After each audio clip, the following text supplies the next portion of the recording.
Yes, so John covered a lot of what I'm going to talk about, but we'll go over it again. And I have a slightly different perspective on it these days. This talk is called Endocannabinoid Medicine, a gateway to psychedelic-assisted psychotherapy.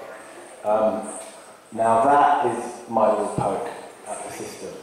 We've spent the last 50 years telling us that cannabis is a gateway drug to harder drugs, which is bollocks, isn't it? The truth is that trauma, emotional trauma, and poor mental health is a gateway to harder drugs. And until we start addressing that, we're not going to get anywhere. Can we have the next slide, please? So, where's this going? I'm going to talk about a new way of thinking, which all of this is. And I'm going to talk about the endocannabinoid system's role in mental health and how we can use it to treat mental health, anxiety, PTSD, complex PTSD, depression. And how I actually believe that we have more separation now, you know, cannabinoids, psychedelics. The truth is that these are all natural plant-based medicines that nature gave us for our healing. And humans ignored that and banned them. And the simple truth is, one plant in a fungus that can grow in all of our gardens has the capacity to fix 99% of chronic health conditions. And we need to start looking harder at that. And that quote at the top there, when original harmony was lost, laws were created. I don't need to say much more. Can we have the next slide, please? So I think what I've learned, and what we're all learning, is that we need to change the way we think, and we need to do it quickly.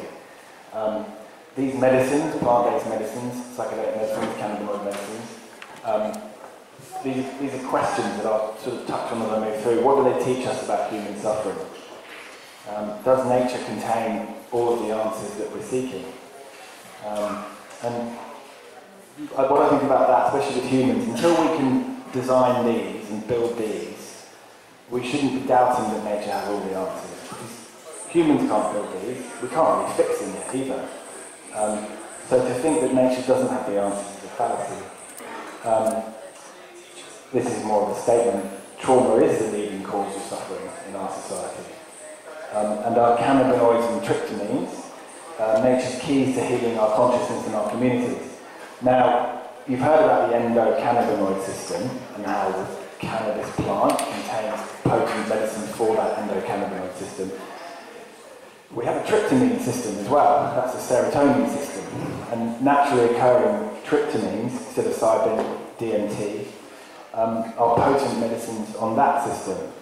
And I think as this moves forward, we'll stop separating them, and we'll actually see them as a bigger whole of the human body, which I'll touch on later. And as John said, and I say, and we'll all continue to say, this is about regulation, homeostasis, balance, and presence. And that's a healthy human. Next slide, please. This is Carl Jung. And I read one of his books recently called The Undiscovered Self, and he gave me a piece of learning that really helped me come justify how I approach this. Now, you heard John talk about using a terpene on a child's sore tooth and how he saw that work and he decided to keep doing it. Now, in the modern medical model, if you haven't got a double-blind randomised controlled trial, you wouldn't say there's enough evidence. And what Carl Jung talked about was knowledge versus understanding. So understanding of a fellow human or understanding of ourselves means that we need to leave theory behind. Understanding the individual requires what he called a lèse-majesté. Now, lèse-majesté is French for a crime against the king, for putting the king down or telling the system that it's wrong. And that's what we're all doing here. This is a communal lèse-majesté, because we are saying that the system is wrong and we need change. Each person's unique, each person has a different treatment process with cannabinoids, and each individual requires individual care. Each person who comes through my office or any other doctor's office is not a statistic. They're not an alphabet letter. But the current medical model treats those people as a statistic. You tick these boxes, I'll give you an SSRI for depression, which I'll talk about later as well. So I think part of this change is providing individual care and understanding that each person is individual. And so his question is, can we understand the individual and the statistic? Yeah? Better? Yeah, it's just flipping a little bit. Oh, okay. So it's just a nice way of getting around this kind of very medically, pharmaceutical, double-blind trial way of approaching people. Next slide, please. Now, this guy's one of my heroes. He's called Claudio Naranjo. He's a Chilean psychiatrist and psychotherapist who was really one of Stanislav Grof's kind of contemporaries, but he came through South America and spent many years working with plant medicines himself in his practice. And he defines health as being in the present moment. The more present we are, the healthier we are. He describes all of what we're here to talk about and learn about as a dangerous wisdom. And the wisdom that the patriarchal mind or the kind of patriarchal society we live in doesn't want us to have. He described intergenerational trauma as frustrated love, and that we're passing that on generation after generation. And the 7 cures for human suffering: wisdom, stillness, empathic love, devotion, submission, self-awareness and attention. And he's entirely correct. And these medicines, plant-based medicines, tryptamine-based medicines, this is what they offer us, really. Next slide, please. There's a lot going on this side. So my belief is breaking this cycle of suffering, both within ourselves and within our societies. Now this first image here, this is called the Fear Cascade. And this is what happens to our nervous systems as we respond to threat and dangerous situations. So down at 0, this would be, some zebras on the plains eating grass, everything's fine, they're relaxed. And the wind passes through the grass and there's a rustle, and they all look up and they look around, thinking there's a lion or someone with a gun. And they realise there isn't, so they settle back down and they start eating the grass again. An hour or so later, the same thing happens, and they look up and there's some lions up on the crest of the hill. And they get to stage 1 and they stop there. So they're relaxed, but they're not totally relaxed because there's some lions. Now, we can stay at stage 1. Humans can stay at stage 1. You can spend an entire lifetime at stage 1. Slightly aroused, but not too aroused, but still there's some trauma. As the lions come and chase them, they move further up the kind of Fear Cascade, adrenaline kicks in, they start running, get away, they're trying to save themselves. Then there comes an overwhelm point. Now this is when one of those zebras has been caught. And at that point, there's an enormous release of endorphins. We have endocannabinoids, we have endo-opiates, endorphins. And at that point, our system's flooded with opiate-like chemicals, which help us dissociate from the fact we're about to be eaten. Now, in modern medicine, we treat most pain and many physical pain problems with opiates. But opiates are a response to trauma. So we're taking traumatized people and giving them more of the drug that keeps them in a traumatized state. When you come back down to 0, on the other side, this is where anandamide is. So when we're present, connected, homeostatic, that's when anandamide is flushing our system. So the cannabinoids bring us back to 0, and the opiates keep us pushed over in this kind of overwhelm. And if we start thinking about addiction, children who grow up in really traumatic environments, who spend their entire lives dissociated from their reality because it's too hard to be in, they leave home and they have to maintain that traumatic dissociation from reality because they don't know how to live in reality. And they have to come all the way back down this fear cascade. So they become addicts. So, back to where I started about these gateway drugs, it's trauma that is resulting in people becoming addicts. It's got nothing to do with cannabis. The image on the left is back pain. I don't know how many of you in the room have had back pain, but it's awful. And I don't know if you've noticed that when we're in pain, we stay stuck, we hobble around, we can't do anything. And then to treat it, they give us opiates, which keep us stuck. And when I give my patients cannabinoids, which I do every day now, it's not just pain relief. The system, they stand up straight, they start walking properly. So they're engaging a kind of healing response that's innate in the human body.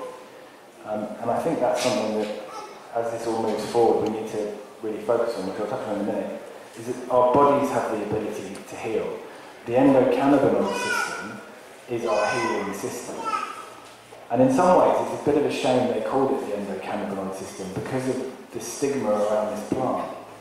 And more as I work with cannabinoids, I try not to think about the plant too much. I try to get my patients not to think about the plant, but more about the effect that some chemicals from that plant, some compounds from that plant has on their body, which is to return regulation and homeostasis. Now, if you think that every single living creature on planet Earth has any creature with a spinal cord has an endocannabinoid system. It's ubiquitous. The dinosaurs had endocannabinoid systems. They've had a look at the kind of genetics of the endocannabinoid system across species, and they're virtually identical, which means ours is exactly the same as a cat, as a dolphin, as a monkey. They're all the same. There's very little genetic diversity, which means that this system was perfected in the time of the dinosaurs. And out of the primordial soup comes vertebrates with an endocannabinoid system and a plant that's full of medicine for those vertebrate systems. So we banned it, obviously. And actually, we banned it very recently. And one of the things I see more and more with people is this idea of an endocannabinoid deficiency.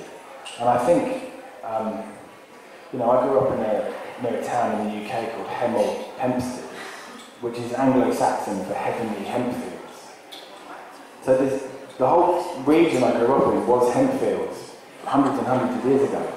Now those fields had farmers, and those farmers, there were generations of hemp farmers who cannabinoids would have been in their life and their food, in the animals that they ate, and their oils in their clothes. So it makes sense that there's possibly this kind of ancestral and genetic relationship to this plant that when we took it away, when they took it away, lots of people start getting sick, and I think that's what's happening today. And the bottom picture here, which I'll talk about again in a little bit, is an image of someone's brain after they've had a dose of psilocybin. This is a functional MRI scan. Now the one on the left with fewer obvious lines is a placebo, but they didn't have any psilocybin. And the one on the right is somebody's brain after they've been given the dose. And you can see all those new networks that have opened up, allowing people to break out of rigid thought patterns that are keeping them stuck. So they can introduce change into their lives. So this slide is really pointing out that we get stuck in these modes of suffering. We can't get out of it. And these naturally occurring compounds in many plants are actually the tools that will break us out of those cycles of suffering. Next slide, please. And we'll go to the next one. So here's the female version of John's. Ananda being the most, really the most important part of all of this. And I've really started to believe this, that the plant is a wonderful plant and it does all these wonderful things. It's medicine, biofuel, construction material, clothing, food. But its key action in the human body is to boost the levels of anandamide. Next slide, please. I'm not going to go through all of this. We'll revise it. We have CB1 and CB2 receptors that occur throughout our body. CB1, central nervous system, the green ones. CB2, mostly in the periphery in our immune system. When they discovered it, this is a fascinating fact, the American government paid Professor Meshulam and his team to find evidence that THC was absolutely deadly, and they wanted evidence that they could wipe the plant off the face of the planet. They sent them off to do the research, and they came back a couple of years later and said, yeah, we've discovered this thing called the Endocannabinoid System. Sorry. Therefore proving it didn't need to be eradicated. And as John's discussed, that system is ubiquitous. It's throughout our body. It's everywhere. You know, it's the master conductor of the orchestra. The master conductor of the orchestra. And you can just read there that it's involved in everything. And we've had a very myopic view in medicine for the last 50 or 100 years about how we treat things.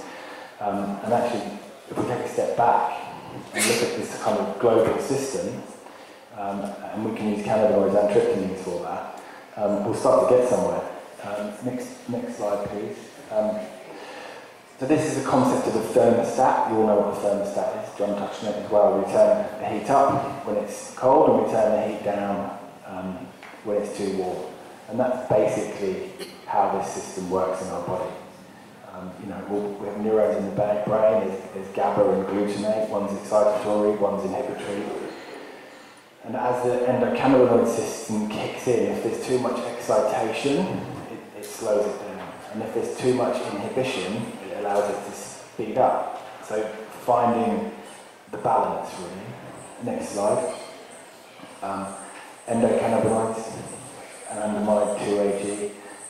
What this slide is showing is that they work differently to most neurotransmitters. Most neurotransmitters, you know, the conduction hits the synapse, the transmitters are released, they depolarize at the postsynaptic membrane, and then the signals continue. But endocannabinoids actually work backwards. So when that postsynaptic membrane is depolarized, anandamide and 2-AG are released from there, and then they affect the presynaptic neuron to downgrade its transmission. So if it's excitatory, it's less transmission, and if it's inhibitory, it backs off the inhibition. And it's mind-boggling. The next slide, please. Actually, the one afterwards, can we go to the next one? This one and the next one are how mind-boggling it is. This one in particular. I can't even say half of the words. So, can we go back a slide? Thank you. So this is a great image of how CBD works. And I really like this slide because it's complicated as it looks, it actually is quite simple. So we have lots of different receptors that CBD can work on. And its primary job is to boost the levels of anandamide. So it blocks the enzymes that break down that endocannabinoid. So much like SSRIs work, they're selective serotonin reuptake inhibitors, they work to try and increase the amount of serotonin in the synapse rather than having it broken down, and that's the kind of monoamine theory of depression, which is probably not quite right, but that's how they work. And CBD works in exactly the same way as an SSRI. It boosts the amount of anandamide that's in the synapse. It doesn't have so much of a intrinsic effect at CB1 and CB2 receptors. It does have an intrinsic effect at the 5-HT1A receptor. Now that's a serotonin receptor, so that's part of the tryptamine system that I was talking about. And it has a direct effect on anxiety by stimulating that receptor. The TRP, V1, V2 at the bottom, these are basically pain receptors. So CBD alters the transmission of cations and anions across that membrane, and that's especially important for the treatment of pain. It works on adenosine, and then the PPAY gamma receptor is called the orphan receptor. So we don't really know what it does, but CBD has quite a potent effect at that receptor as well. Now all of this is done, it's kind of a lock and key, is the basic science. Can we get back one more slide, please? Thanks. So THC has a direct effect on the CB1 receptor. It's the key, it unlocks it, it has an action. CBD doesn't work so directly on CB1 and 2 receptors.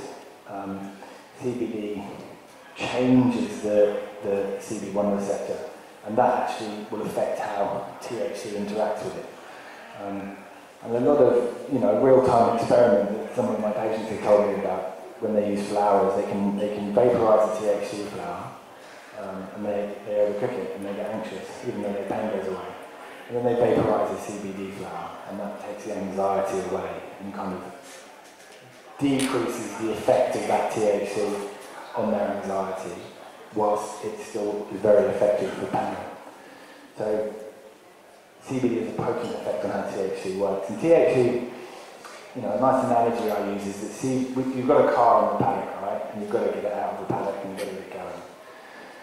And in order to do that, you need to jump-start it. Now the engine in that car, we're going to call that the Endocannabinoid System. And the amount of people required to get that car out of the paddock and onto the road and moving with momentum, that depends on the paddock, how deep it is, how muddy it is, what the road's like. It's individual for each situation. And CBD is the muscle that gets that car momentum. Now THC has intrinsic effect, so THC is dropping the clutch. That's what starts the engine going. And when you get that balance right, that's when the endocannabinoid system kicks in and starts to regulate and starts to treat pain and anxiety, return us into the present moment. Can we skip forward 2 slides, please? Maybe we'll wait for this one. Next one, please. This is very similar to the slide that John showed you, which really is the kind of emotional brain, So we've got the amygdala, the caudate nucleus, this kind of reptilian brain, and then beyond that is the cortex, and that's really human consciousness is a result of having a prefrontal cortex. And over a few million years, as we evolved from kind of primates into human beings, our prefrontal cortex is what did that and gave us consciousness. And nature kind of made a mistake with that one, because it was giving human consciousness that started to cause lots of problems, both on the planet but also within us. Because most animals, when they go through traumatic experiences, you'll see them shake. They discharge the traumatic event, whereas humans lost that ability with the development of the prefrontal cortex. So we have this reptilian brain that can really go into override, and that's happening to a lot of people on the planet. So they're operating from that place of trauma, that place of feeling that they're bad, not good enough, unlovable. And the prefrontal cortex is that place of expansion and the interconnectedness of all things and presence.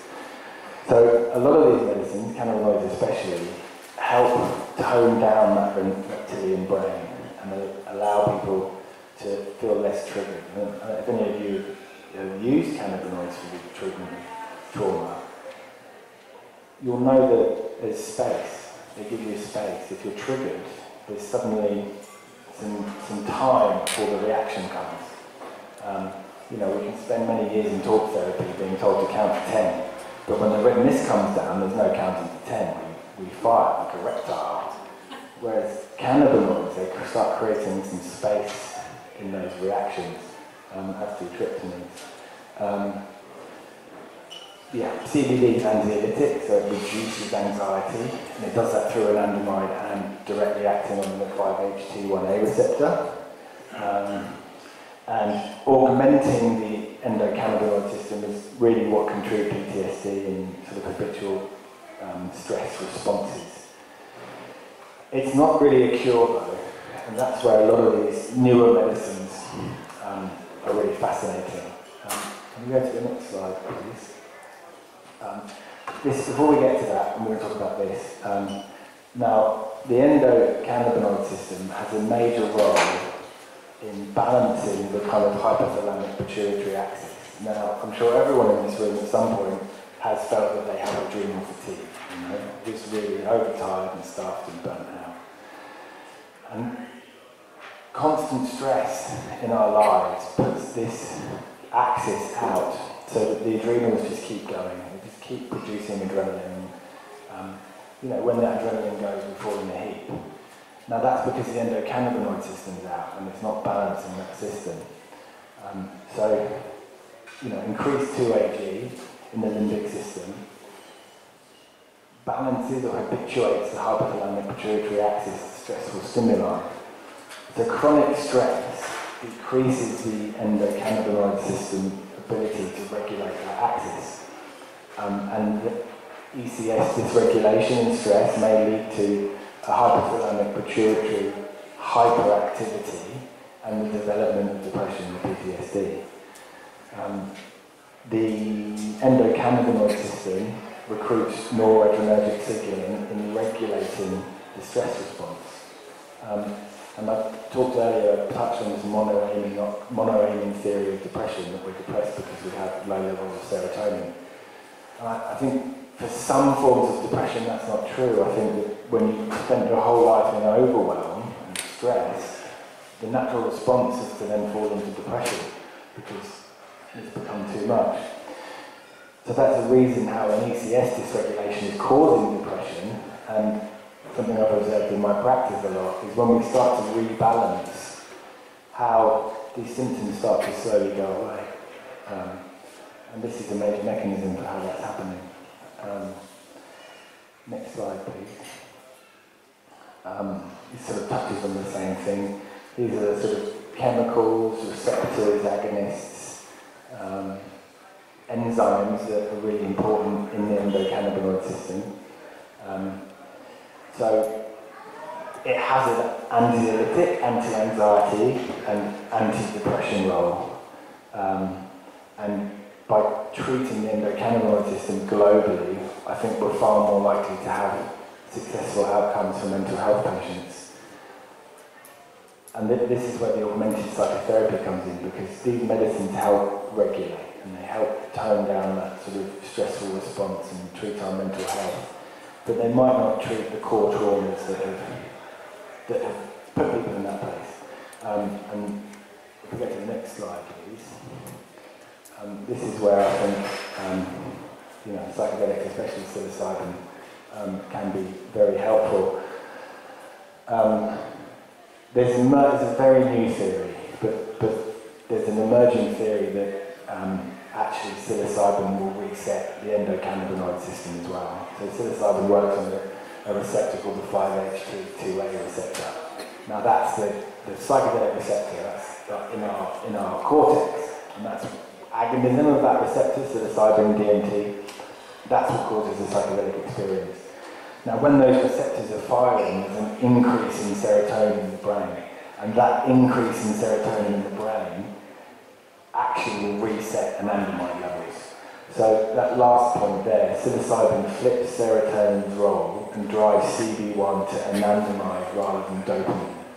Now dopamine is far more associated with that kind of endorphin opiate response, and anandamide is the bliss and the presence and the regulation. So I think we'll find in the next few years that the psychedelic medicines are actually putting us back down to zero in that fear cascade through upregulating anandamide and the endocannabinoid system. And the other thing that I find most fascinating about all this, there's a molecule of serotonin and there's a molecule of psilocin. Psilocin is the active part of psilocybin. We ingest psilocybin, it gets changed in our livers, and then it goes to the brain to have its action on the 5-HT2A receptor. And that's what that molecule looks like. And they look remarkably similar to me. Now we give people SSRIs and all these other medicines to improve the amount of serotonin in our brain. And it seems quite silly that we banned a mushroom that's full of a compound that is basically nature's version of serotonin. you hear about people microdosing a lot, and as much as it's still illegal, the logic is in front of you. That's why it works. Yeah, and I think in 100 years, my son's 3, and I think by the time he's 20, he's going to say, so Papa, did they ban the cannabis plant for 100 years? And I'll say, yes, maybe they did. And he'll say, did they ban psychedelic medicine for 750 years? And I'll say, yes, mate, they did. And he'll say, you drove around in cars fueled by fossil fuels. And I'll say, yes, mate, you did. They're fucking barbarians, aren't they?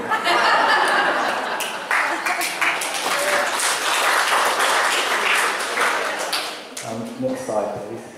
So, ECS is balance, regulation, and homeostasis. And we can augment that with plant-based medicines that does not just include the cannabis plant, but includes funguses as well.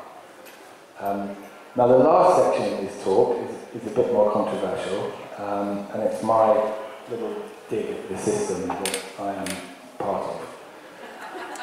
Next slide, please.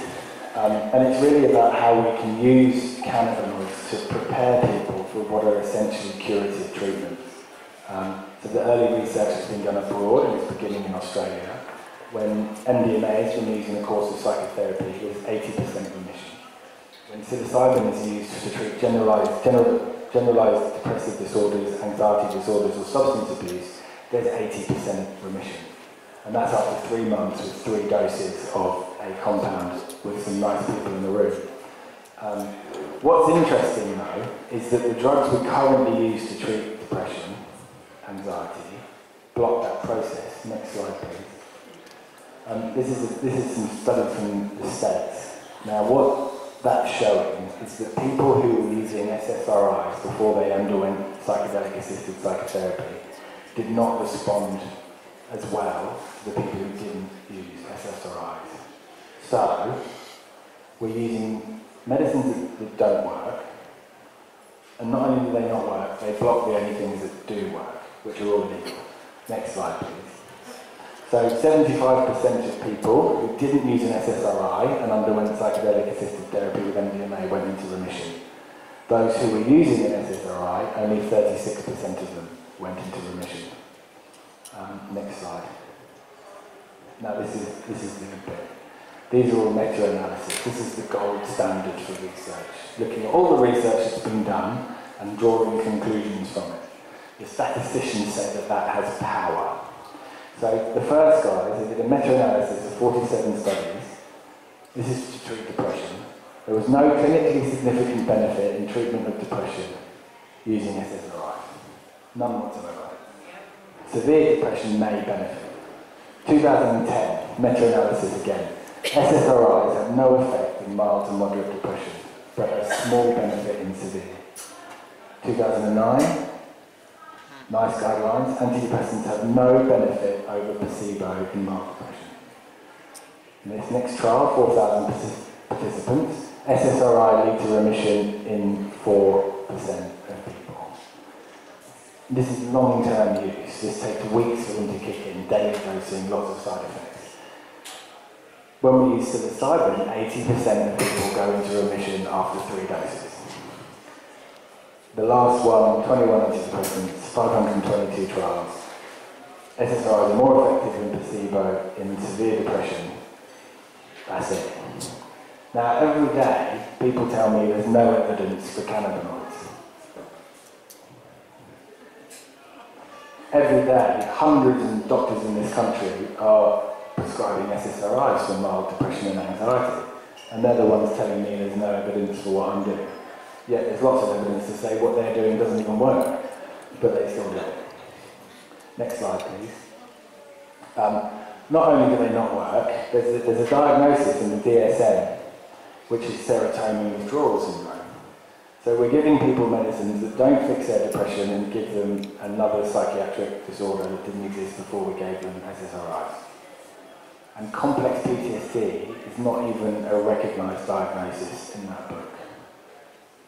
Next slide, please. Now this is a bit more science about this tryptamine system. We've got that kind of reptilian brain in blue, and this is where SSRIs have their action.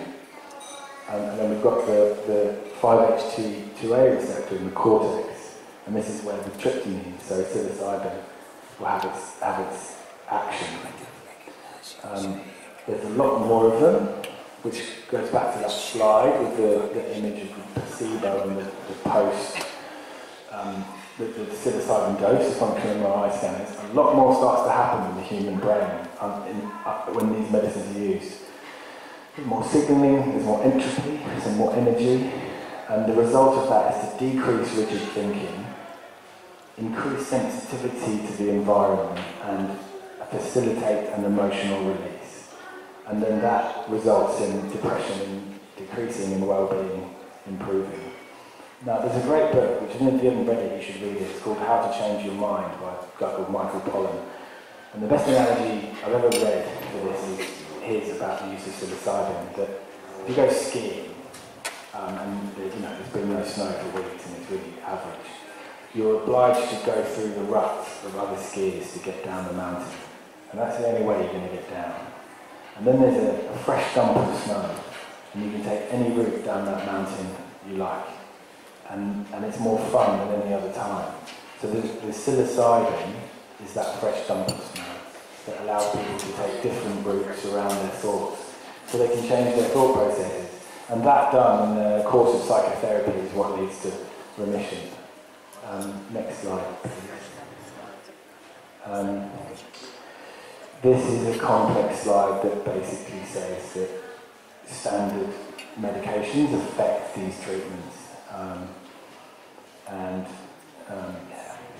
Next slide, please. And then this is really confirming that all of these major institutions around the world have proved that what we're doing doesn't work and actually stops these plant-based medicines from working properly. Next slide. Next slide.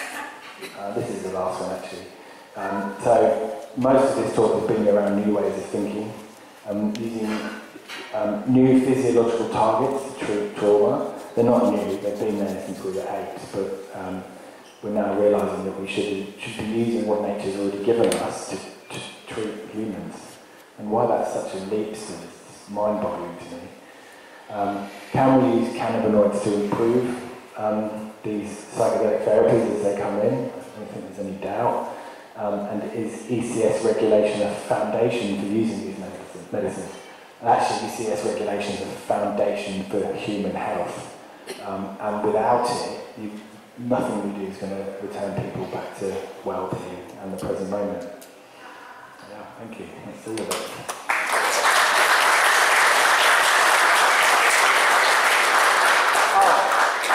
Lots of hands up. I get to ask the first question if I got the mic.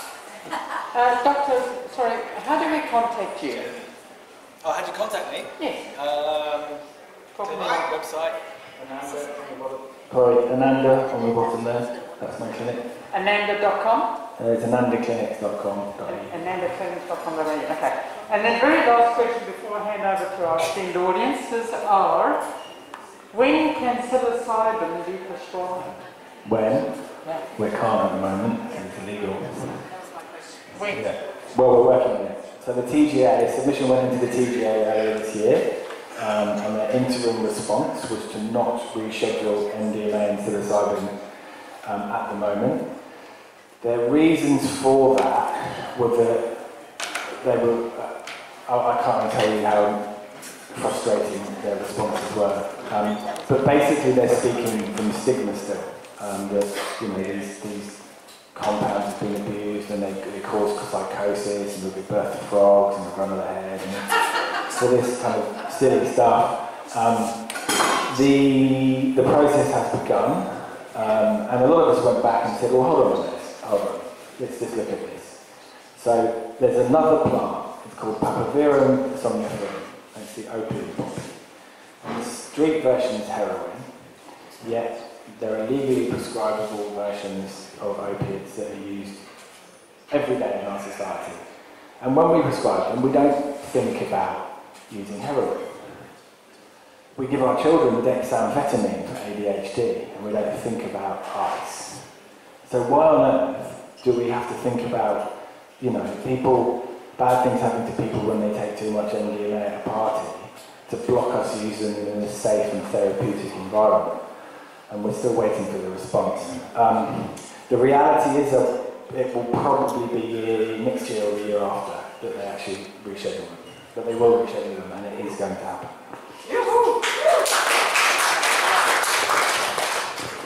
Yeah, wonderful presentation, Doctor. Thanks so much. I'm sure I was speaking on behalf of everybody here and say that. Look, just going back a little bit to the beginning of your talk, you talked about the fear cascade. What I'm really interested in, and I'm kind of trying to express this in a way that's as non-offensive as possible. With this COVID business we've just been going through, yes, I know there was a threat, but it seems to me, and I'd like to hear feedback from you on this one, to what extent the fear cascade was really amplified. Well, so that comes from a chap called Porges, who wrote a book called The Polyvagal Theory. And his theory is that we regulate each other, so in a therapeutic process, if the therapist is regulated, there's an unspoken element to bringing regulation to their client. When we have small babies, we regulate their nervous systems, we settle them down, we teach them what calm is. And when we're in trauma, individually or collectively, we stop that regulation and we start moving through the fear cascade. And I think COVID, the day the world stopped, was a good example of collective fear and dysregulation. And I think, it's just another trauma on top of all the others, isn't it? And the solutions to that are this. And this needs to start happening on a fairly enormous scale to have a sort of paradigm shift in our consciousness. But yeah, we live in a society where trauma is endemic and it comes at us from everywhere. TV, radio, news, people who work for, first responders. It is everywhere, and that's the problem. And I think part of this movement, cannabinoids, psychedelics, is really that, that paradigm shift back to nature. We're full of receptors that these natural compounds work on, so that's the connection to nature, and we're being denied it on a daily basis by draconian drug laws that were made by, I won't say it, but... We got it. Yeah.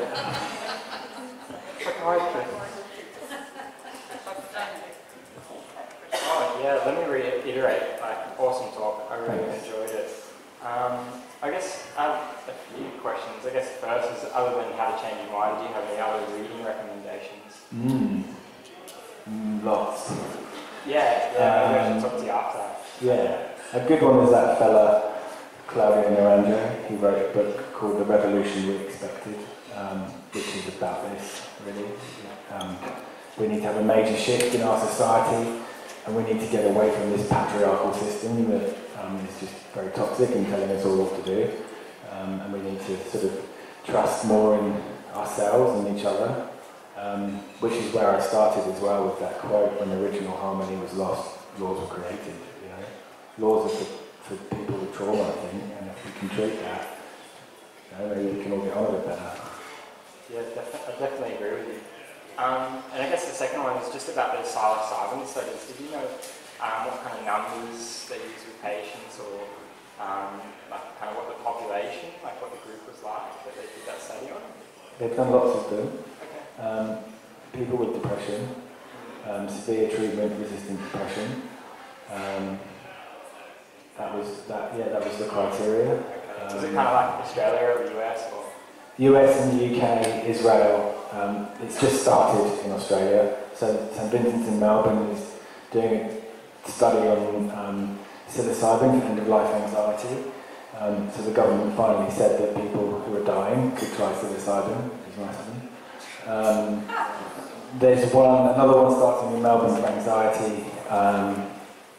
So the government actually, which is great. I keep bashing the system, but they've announced $15 million to do as a fund for research into psychedelics, and that does make the Australian government the first in the world to actually put money up to test this stuff. So yeah, there are some good people in there. Jamie? Thank you, Doctor, for a mind manifesting. I'd just like to hear your thoughts on ayahuasca. Mm-hmm. Well, it's a tryptamine. So, yeah, there's research happening in DMT as well, all over the world. That's a more difficult one because it's very much a sort of ceremonial setting. And whether we like it or not, this is going to happen in a sort of clinical model, you know. And I think some natural compounds, it will be harder for them to fit into that clinical model. But I hope in time, and it might take 20 years, but I hope one day that, you know, if you can grow a vine in your garden, why should you be banned from doing something with it, you know? And that's what all of this is about. These are natural medicines, and I think we have the right to be able to use them, just by nature of being human. But yeah, we're a long way off that. Just a slightly peripheral question. I used to live in a place in southern Queensland where the mushroom, the Psilocybin canesis, used to grow. Why is it that they needed the dung of the cattle to grow? I was just curious about that. No idea. I think it's got something to do with the sterilisation in the gut. I think because the spores need a sterile environment. So I think that's what provides it, and then they can pop up when they come out. But I think one thing that's worth clarifying at this point is that all these studies have been done using synthetic psilocybin, not naturally occurring. And the first problem with this whole movement is that there are a number of companies around the world trying to patent their method to produce GMP, medical grade psilocybin. So, you know, GMP. So GMP is the standard that medicines have to be in order to be sold in the pharmacy. So to use it clinically, you'll have to reach a certain grade, and one of the rules is that there's no mold in the medicine. So that presents an obvious issue. Yeah, so that's the kind of the other side of this whole movement. It's sort of happening globally rather than here yet. But yeah, it will be synthetic initially when it happens. Andrew, can you speak to the really real disadvantages in the synthetic compounds as opposed to the ones found in the natural mushroom? Yeah. Please repeat the question. The issues with synthetic as opposed to naturally occurring psilocybin, that's a rabbit hole. If you speak to, I'm doing a course at the moment in a certificate of psychedelic assisted therapy with a charity called Mind Medicine. And we had a lecture from a guy called David Nichols, who is a pharmacologist in the US. And he's the bloke who synthesised all the MDMA that was used in all of the MAPS studies into PTSD. And he did that in the 80s. So this stuff's been lying around for decades because there's been no way to use it. And he thinks that the psilocin, the active molecule at that receptor, that's it. He doesn't care whether it's natural or synthetic. Flood that receptor, you'll get changed. Other people vehemently disagree with him because they think there's a plant spirit. There's something else happening that can't happen with the synthetic molecules, you know. And then there's this other fascinating idea of the entourage effect in a mushroom. So why different mushrooms? Why do they have different effects on us? Why are some stronger, some weaker? You know, so there's this plant spirit, and then there's the entourage effect, the same as in the cannabis plant. There's obviously other compounds in there that are contributing to the effect of psilocybin or psilocin at the receptor. And we'll be arguing about this in 50 years still, I can tell you. It's not going anywhere. It just depends on your stance. Mine is getting people better. And if 80% of people go into remission for depression using synthetic psilocybin, then synthetic psilocybin it will be. You know, the rest is irrelevant because those people are no longer suffering. Okay. Just one quick question, I think we're wrapping up here. I really liked your comments on SSRIs, and am I correct in saying that they're not as effective if used with psilocybin or cannabis? Because I always thought SSRIs were a lot of rubbish, quite frankly, and I'm sure the psychiatric profession must dislike you. Probably. There's some good psychiatrists who are very much on board with all this. So the data from the studies has showed that SSRIs blunt the effects of MDMA or psilocybin. They haven't looked the other way around. But psilocybin, SSRIs will interrupt this process, and people will have to come off them before they enter a course of assisted psychotherapy when it happens. Cannabis increases your serotonin too, so... It works both ways, but yeah, the ECS is complex. Most of my patients, I don't have many patients on long-term SSRIs anymore, because most people have discovered what that slide showed themselves, and then they can't connect to their partner, they can't make love, they're nauseous, they've got headaches. CBD doesn't block your connection to your partner, it gives you headaches, so people are making their own minds up. And this is the lese majeste, this is the, speaking ill of the king, because the system is broken. And their own evidence shows that too, but still there's no change.